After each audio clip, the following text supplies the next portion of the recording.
Hello everyone, welcome back to my channel. இன்னைக்கு basics of stock market சீரீஸில் equity மார்க்கெட்டில் அதிகமாக யூஸ் பண்ணுற டேர்ம்ஸ் ஆர் வேர்ட்ஸ்ன்னு கூட சொல்லலாம். அதுக்கான மீனிங் அண்ட் எக்ஸாம்பிள்ஸ் எல்லாமே டீட்டெயில்டாக தெரிஞ்சுக்க இப்போ வீடியோக்குள்ளே போனால் வீடியோ ஸ்கிப் பண்ணாமல் ஃபுல்லாக பாருங்கள். ஃபர்ஸ்ட் ஒன் பார்த்தீங்கன்னா ஃபேஸ் வேல்யூ. ஃபேஸ் வேல்யூ இது வந்து நாமினல் வேல்யூ இல்லைனா பார் வேல்யூன்னு கூட சொல்லலாம். ஒரு கம்பெனி இன்கார்பரேட் ஆன டைமில் ஷேருக்கு அசைன் பண்ணுற அஃபீஷியல் வேல்யூ தான் ஃபேஸ் வேல்யூ. இது லீகல் அண்ட் அக்கௌண்டிங் பர்பஸ்க்கு யூஸ் ஆகும். இந்த ஃபேஸ் வேல்யூவும் மார்க்கெட் வேல்யூவும் ஒன்று கிடையாது.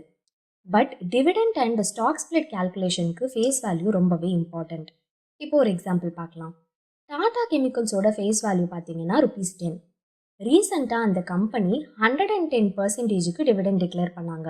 இந்த டிவிடெண்ட் அமௌண்ட் ஃபேஸ் வேல்யூவில் இருந்து தான் கேல்குலேட் பண்ணுவாங்க. அந்த கேல்குலேஷன் ஸ்க்ரீனில் காமிச்சிருக்கேன், செக் பண்ணி பாருங்கள். ஸோ உங்ககிட்ட ஒரு 100 ஷேர்ஸ் வச்சுருக்கீங்க அப்படின்னா உங்களோட டிவிடெண்ட் அமௌண்ட் 1100 இது டேரெக்டாக உங்கள் அக்கௌண்ட்டுக்கே கிரெடிட் ஆகிடும். செகண்ட் பார்த்தீங்கன்னா புக் வேல்யூ. புக் வேல்யூங்கிறது ஒரு கம்பெனியோட டோட்டல் அசெட்டில் இருந்து லயபிலிட்டிஸை டிடெக்ட் பண்ண பிறகு கிடைக்கிற வேல்யூ தான் புக் வேல்யூ. இது total value. Per share value எப்படி கால்குலேட் பண்ணலாம்னா book value per share equals to total asset minus total liabilities divided by number of shares. Investors இந்த மெட்ரிக்ஸை யூஸ் பண்ணி தான் ஒரு கம்பெனியோட ஷேர் அண்டர் வேல்யூடா இல்லைனா ஓவர் வேல்யூடா அப்படின்னு செக் பண்ணுவாங்க. இப்போ டாடா கெமிக்கல்ஸோட புக் வேல்யூ பார்த்தீங்கன்னா ₹847 இருக்குது. பட் மார்க்கெட் ப்ரைஸ் பார்த்தீங்கன்னா $940 இருக்குது. மார்க்கெட் ப்ரைஸை விட புக் வேல்யூ கம்மியாக இருக்குது. ஸோ இந்த ஷேர் பார்த்தீங்கன்னா ஓவர் வேல்யூடு. தேர்டு பார்த்தீங்கன்னா மார்க்கெட் வேல்யூ. மார்க்கெட் வேல்யூனா இன்னைக்கு ஸ்டாக் எக்ஸ்சேஞ்சில் ஷேரு ட்ரேட் ஆகிற கரண்ட் ப்ரைஸ் தான் மார்க்கெட் வேல்யூ. இது supply, demand, investor sentiment and future எக்ஸ்பெக்டேஷனை பேஸ் பண்ணி டிசைட் ஆகுது. நம்ம ப்ரீவியஸாக பார்த்த மாதிரி டாடா கெமிக்கல்ஸோட புக் வேல்யூ பார்த்தீங்கன்னா 847, பட் மார்க்கெட்டில் ட்ரேட் ஆகிட்டு இருக்க வேல்யூ பார்த்தீங்கன்னா 940. ஃபோர்த் ஒன் பார்த்தீங்கன்னா ரீப்ளேஸ்மெண்ட் வேல்யூ.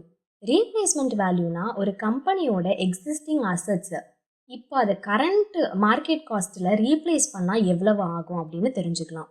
எஸ்பெஷலாக அசட் ஹெவியாக இருக்க பிஸ்னஸ் அப்படின்னு பார்த்தீங்கன்னா ஸ்டீல், சிமெண்ட், பவர் பிளான்ட்ஸ் இதுக்கு ரொம்பவே இம்பார்ட்டண்ட். இப்போ ஒரு எக்ஸாம்பிள் பார்க்கலாம். ஒரு ஸ்டீல் கம்பெனி 5 இயர்ஸ் பேக் பார்த்தீங்கன்னா ஒரு பிளான்ட் வந்து பில்ட் பண்ணுறாங்க. அதுக்கு 5000 crores வந்து அவங்களுக்கு செலவாயிருக்கு.